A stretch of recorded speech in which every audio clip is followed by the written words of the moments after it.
अब अहिले मैले सुने अनुसार चाहिँ आज हामी यो टपिकको बारेमा किन कुरा गर्दैछौँ भन्दाखेरि चाहिँ धेरै नै ह्याकहरू छ अरे क्या यस्तो हुन्छ नि यो डेटिङ साइटको बारेमा। अब मान्छेहरू सुरुमा त डेटिङ एप चलाउने मान्छेहरू एकदम उत्साहित हुन्छन् होइन, अनि त्यसमा चाहिँ अब प्रो फिचरहरू अनलक नभएपछि अब हुन्छ नि, अब जस्तै टिन्डरमा कसले मेरो लाइक गर्यो हेर्न पाइएन होइन, स्वाइप गरेर हेर्नु मैले अब केही गरी उसलाई लेफ्ट स्वाइप गरिदियो भने कसले गरेको थियो म्याचै हुँदैन होइन। अब तिमीले बम्बलमा पनि यस्तो कुनै फिचरहरू छ होला, ह्याकहरू छ होला, अब तिमीलाई थाहा छ भने भनिदेऊ अडियन्सको लागि।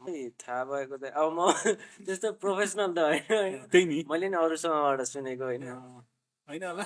ओ एकजना दाइ हुनुहुन्थ्यो क्या, त्यो दाइ चाहिँ एकदमै मजाले बिजिसक्नु थियो त्यसमा होइन।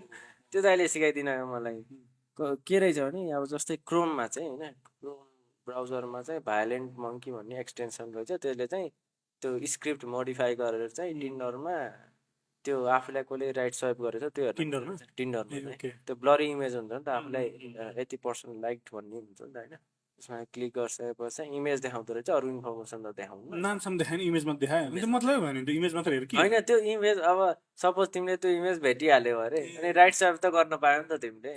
अनि बम्बलमा चाहिँ यस्तो के छ, यस्तो इन्हान्स गर्नु बम्बलमा चाहिँ कस्तो छ अरे भने बम्बल इन्हान्स भन्ने छ अरे, यस्तो छ अरे रे मैले चलाएको छैन त्यो चाहिँ। त्यो पनि भाइलेन्ट मङ्की जस्तै नै स्क्रिप्ट हो त्यो होइन।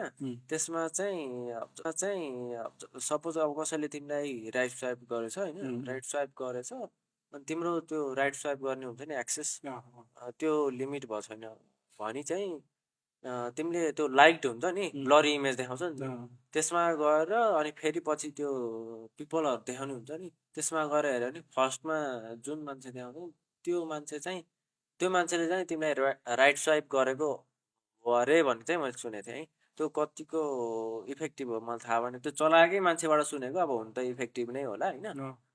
अब त्यसको त भइहाल्यो। अब अर्को चाहिँ अब चाइनिज टेन टेनमा चाहिँ कस्तो हुन्छ भने अब टेनमा अब त्यो अब नर्मल अरू डेटिङ एप जस्तै भइहाल्यो त्यो होइन, डेटिङ एप त्यसमा पनि अब सर्टेन त्यही राइट स्वाइप नै गर्ने हो होइन। अब म्याच भइसकेपछि टेक्स्ट गर्ने, त्यसमा चाहिँ कस्तो हुँदो रहेछ भने मैले झुक्केर भेट्टाएको है, फेरि अब त्यो देखेको हुन्थेँ मैले त्यो माथि रिजेक्ट गरिदिइहाल्थेँ। कस्तो हुन्छ भने कहिलेकाहीँ खोल्दाखेरि यति गर्ल लाइक यु भनेर देखाउँदो रहेछ, अनि त्यसमा क्लिक गरिसकेपछि ब्लरी इमेजै देखाउँछ।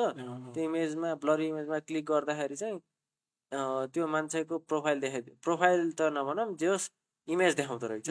त्यसमा पनि अब त्यसरी राइट स्वाइप गरेर म्याच गर्न मिल्यो। त्यसमा पनि मैले त्यस्तो धेरै त चलाएको छैन, म्याच चाहिँ मैले भेटाएँ, फेरि त्यसमा म्याच चाहिँ भेटिँदो रहेछ। म्याच भेटेपछि सुरुमा तिमीले गर्ने टेक्स्ट के हो?